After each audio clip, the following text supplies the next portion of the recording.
독일 헌법 전문지 버페성즈블라그가 한국 판사 26명 동시 고발 사태를 사법 독립의 구조적 위협으로 분석한 것으로 전해졌습니다.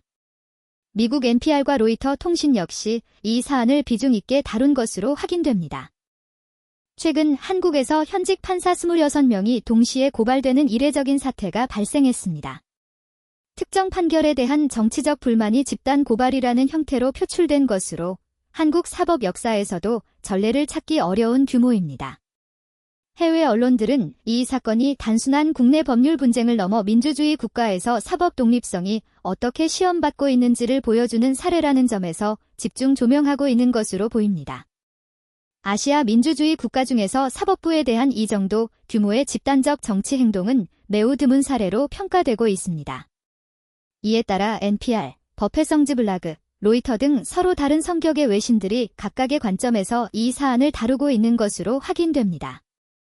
미국 공영라디오 NPR은 이 사안을 비중 있게 다루면서 판사 집단 고발이라는 전례 없는 움직임이 향후 판사들의 독립적 판결에 위축 효과를 가져올 수 있다는 분석을 전한 것으로 알려져 있습니다.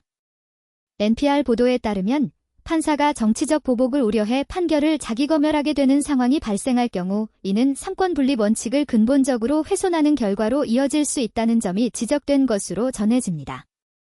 한국이 아시아에서 사법 독립성이 비교적 높은 국가로 분류돼 왔다는 점에서 이번 사태의 상징성에 주목한 것으로 보입니다.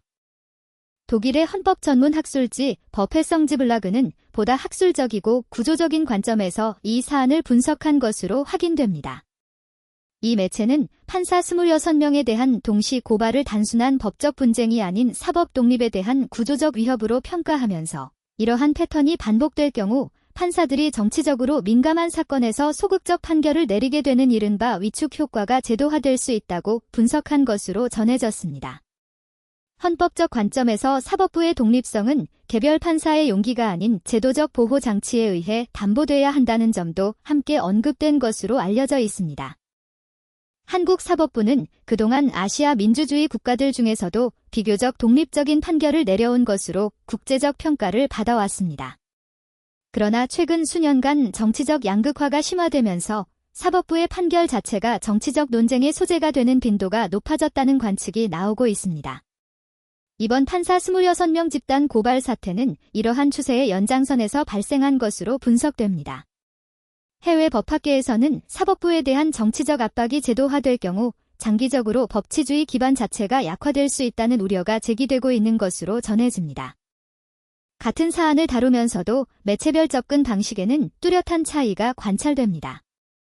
미국 NPR은 민주주의 원칙과 삼권 분립이라는 정치학적 프레임에서 사법 독립 위협을 분석한 반면 독일 버페성즈블라그는 헌법학적 구조 분석에 초점을 맞추며 제도적 보호 장치의 필요성을 강조한 것으로 보입니다. 한편 로이터 통신은 한국 사법 갈등의 전개 과정을 시간순으로 정리하면서 양측 입장을 병렬 배치하는 비교적 중립적 팩트 전달 방식을 택한 것으로 확인됩니다. 이처럼 매체의 성격과 독자층에 따라 같은 사건에 대한 분석 깊이와 방향이 달라지는 점이 주목할 만합니다. 본 영상은 해외 보도 인용 정리이며 특정 정치적 주장을 담지 않습니다.